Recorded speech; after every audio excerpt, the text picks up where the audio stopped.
पुणे महानगरपालिकेच्या निवडणुकाची रणधुमाळी सुरू होती. आता 2च दिवस राहिलेत निवडणुकीला. 15 जानेवारीला मतदान आहे.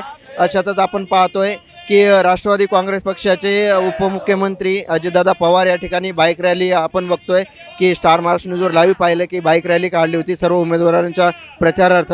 तर अशाच प्रभाग क्रमांक आपण 16मध्ये आहोत. या ठिकाणी आपल्यासोबत योगेश ससाने आहे, जे राष्ट्रवादी काँग्रेस पक्षाचे अधिकृत उमेदवार आहेत. त्यांच्याशी आपण बातचीत करूयात. अरे किती घड्याळ चार घड्याळ किती घड्याळ चार घड्याळ किती घड्याळ चार घड्याळ. अरे घुमताय काय घड्याळ घड्याळ घड्याळ घड्याळ. नमस्कार, स्टार महाराष्ट्र न्यूजमध्ये तुमचं स्वागत आहे. आपल्यासोबत योगेश बापू ससाने आहेत, राष्ट्रवादी काँग्रेस पक्षाचे अधिकृत उमेदवार आहेत. वैशालीताई आहेत, कमलेशदादा आहेत आणि वर्षाताई पण आहेत.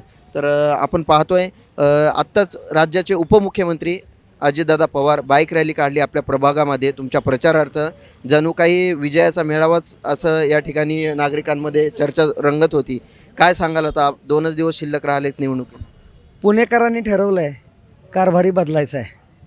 कारण 9 वर्षापूर्वी पुणेकरांनी त्यांना कारभार दिला होता, कारभारी पद दिलं होतं. परंतु त्या कारभाऱ्यांनी जवळपास 7-8 ते 1000 कोटीच्या ठेवी महानगरपालिकेच्या गिळंकृत केल्यात. पुण्यामध्ये 100 नगरसेवक निवडून दिले होते पुणेकरांनी 2017 साली. आणि कौरवांनी जसं 100 कौरव होते पुरातन काळामध्ये, ह्याच्यामध्ये महाभारतामध्ये, त्याचप्रमाणे ह्या 100 कौरवरूपी नगरसेवकांनी पुण्याचा एकूण एक निधी खाऊन टाकला. त्यांचा विकास खिशात गेलेला आहे. त्यामुळे आता पुणेकरांनी ठरवलं आहे की नामदार अजितदादा पवारांना कारभारी बनवायचं आहे. त्यासाठी पुण्यात राष्ट्रवादी काँग्रेस पार्टी व संलग्न पक्षांचे सर्वच्या सर्व उमेदवार विजयी होणार आणि पुण्यामध्ये राष्ट्रवादी काँग्रेस पार्टीचाच महापौर होणार, यात काही शंका नाही. नक्कीच असं दिसून येतं एकंदरीत आपल्या बाईक रॅलीमधून. कालसुद्धा आपले खासदार साहेब आले होते, कोल्हे साहेब, आणि आपल्या हडपसर विभागाचे विधानसभेचे आमदार चेतनजी तुपे पाटील असतील. आणि ही जनतेने निवडणूक हाती घेतलेलं दिसतंय. कारण या ठिकाणचा जो विकास होता ते सत्ताधाऱ्यांनी केला नाही. चित्रविचित्र असं या ठिकाणी वातावरण झालेलं आहे. रस्ते असतील, पाण्याचा प्रश्न असेल, महिलांच्या समस्या असतील, गुन्हेगारी असेल. तर हे वेगळ्या वर्णावरती सत्ताधाऱ्यांना का करावं असं वाटलं नाही? नेमकं निधी बळकावण्यामागं त्यांचा काय हेतू? समस्यांवर या ठिकाणी ढीग पडला, अनेक प्रकारच्या समस्या रखडलेल्या आहेत. काय सांगाल, म्हणजे वेगळं कसं बघताय? विकास निधी मिळाला त्यांना, सत्ता त्यांची होती, परंतु तो विकास निम्मा अर्धा त्यांच्या खिशात गेला. त्यामुळं लोकांनी हे पाहिलं आहे की हे विकास करत नाही आहेत. हे बऱ्याच वर्षांचे उपाशी होते. त्यामुळं त्यांनी जेवढं जमल तेवढं खाल्लं, जिथं जाऊ तिथं खाऊ केलं. त्यामुळं पुणेकरांनी एकंदर हडपसरकर, ज्या हडपसरमध्ये जवळपास 100 कोटी रुपये 2 नगरसेवक मिळून आले होते असं त्यांनी दावा केलेला आहे. आणि तो 100 कोटी तर कुठं दिसत नाही आहेत. परंतु उमेदवार जे आहेत किंवा जे नगरसेवक निवडून दिले होते त्यांचा मात्र विकास झालेला लोकांनी पाहिलेला आहे. त्यामुळे ठरवलं आहे की आता 1, 2, 3, 4 भ्रष्टाचारांना करा हद्दपार. ओके, नक्कीच आता 15 जानेवारीला आहे, 3च दिवस शिल्लक आहेत. तर सर्व नागरिकांना शेवटचं तुम्ही काय सांगाल? नागरिकांना सांगणार आहे की ज्यांनी आपल्यावरती कचरा प्रकल्प लादले, ज्यांनी आपल्या छत्रपती शिवाजी महाराजांच्या प्रस्तावावरती सह्या नाही केल्या आणि जे महानगरपालिकेच्या मिळकती स्वतःच्या मालकीच्या असल्याप्रमाणे वापरत आहेत आणि त्याचं भाडं खात आहेत, भाडं कमवत आहेत, अशा भ्रष्टाचारांना घरी बसवा. ओके, नक्कीच भ्रष्टाचाराला घरी बसवण्यासाठी त्यांचा संकल्प आहे आणि नव्याने निवडून देण्यासाठी विकास कामं मार्गी लावण्यासाठी या ठिकाणी घड्याळाच्या उमेदवारांना निवडून देण्याचा त्यांचा संकल्प आहे. आपल्यासोबत माजी महापौर येतात वैशालीताई. काय सांगाल आपण या ठिकाणी? अतिशय पहिल्या दिवसापासून आत्तापर्यंत अतिशय चांगल्या उत्स्फूर्तप्रमाणे प्रतिसाद आम्हाला नागरिकांमधून मिळतो आहे. आणि खऱ्या अर्थानं 2017 ते 22 पुणे महानगरपालिकेमध्ये पूर्ण सत्ता ज्यावेळेस BJPची आली त्यावेळेस एकंदरीतच पुणे शहर असेल आणि आपापल्या प्रभागामध्ये जर बघितलं तर त्या ठिकाणी कामं कुठलीच झाली नाही. आणि त्यामुळे जी काही झाली ती निकृष्ट प्रतीची झाली. त्यामुळे या भ्रष्टाचाराला लोक फार वैतागलेले आहेत. त्यामुळे कुठंतरी हा बदल झाला पाहिजे. कारण तुम्ही बघितलं तर 2007चा बघा, त्यानंतर 12 यावेळी राष्ट्रवादी आणि काँग्रेस पक्षाची सत्ता होती. त्यामध्ये जी विकास कामं झाली आणि ती कामं करत असताना सर्वांना सोबत घेऊन कामं झाली आणि त्यामुळं तुम्हाला शहरामधला जो चेहरा मोहरा बदललेला त्या ठिकाणी दिसला. मग मेट्रोचं त्या ठिकाणी मुहूर्तमेढ रोवली गेली. अनेक चांगले चांगले प्रोजेक्ट त्या काळामध्ये झाले. कचऱ्याचं अतिशय चांगलं व्यवस्थापन त्या ठिकाणी केलं गेलं आणि अशा चांगल्या पद्धतीचे कामं होत असताना 2017ला त्या ठिकाणी सत्ता बदल झाला. सत्ता बदल झाल्यानंतर जी काही प्रगती विकास चालू होता त्याला कुठंतरी खीळ बसली. कारण मी आवर्जून हे ठामपणे सांगू इच्छिते की जर चुकीचं कुठं काम चालू असेल तर आमचे नेते आदरणीय अजितदादा पवार हे त्या ठिकाणी म्हणजे स्वतःहून त्याच्या दखल घ्यायचे.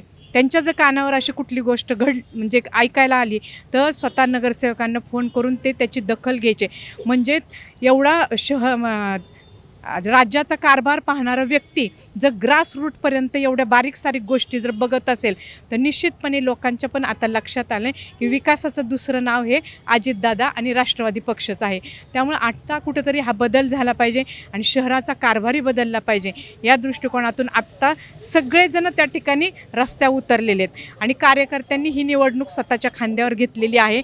त्यामुळे निश्चितपणे 100% हा जो काही निकाल 16 तारखेला लागेल याच्यामध्ये राष्ट्रवादी काँग्रेस पक्ष हा पूर्ण बहुमताने निवडून येणार आणि महापौरसुद्धा राष्ट्रवादीचाच असणार आहे.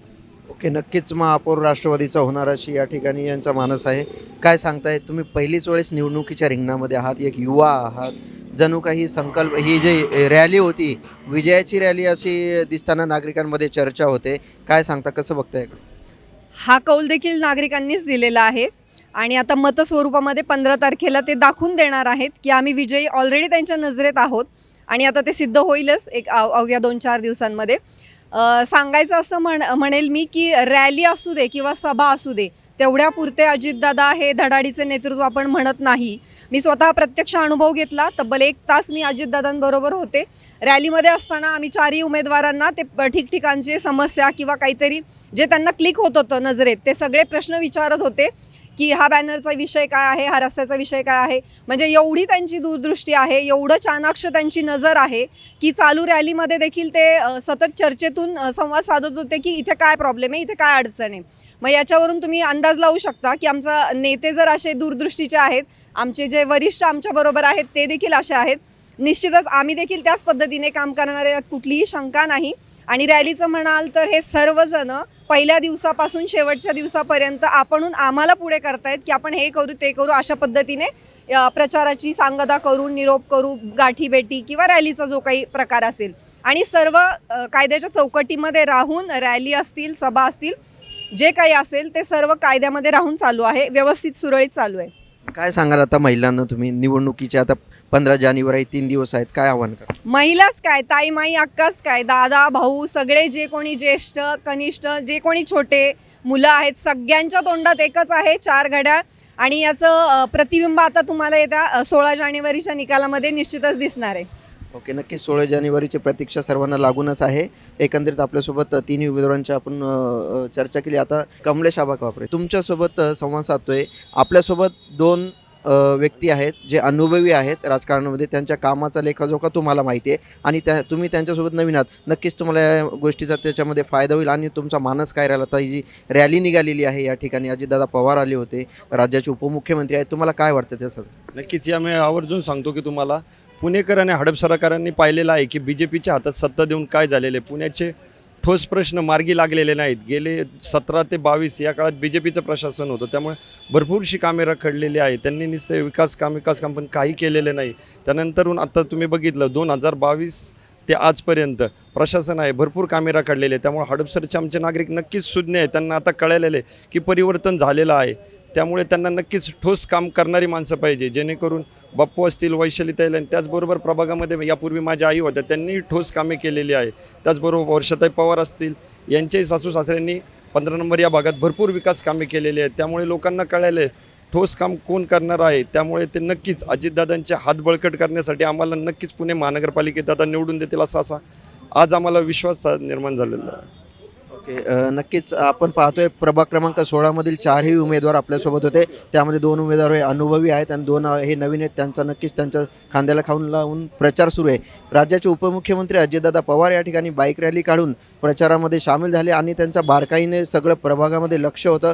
कुठल्या समस्या त्यांनी समस्याच्या माध्यमातून जाणून घेतल्या आणि उमेदवारांच्या कानावर टाकून त्या निराकरण झालं पाहिजे त्या गोष्टीचं सुद्धा त्यांनी लक्ष वेधून घेतलेलं आहे.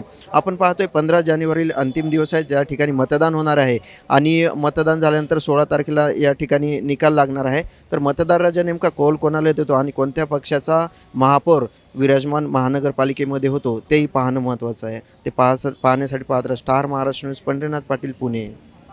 नवनवीन घडामोडी पाहण्यासाठी स्टार महाराष्ट्र न्यूजला सबस्क्राईब करा आणि ताज्या बातम्यांचे अपडेट मिळवण्यासाठी बेल आयकॉनला प्रेस करा आणि परिपूर्ण बातमीबरोबर रहा, इतरांपेक्षा एक पाऊल पुढे.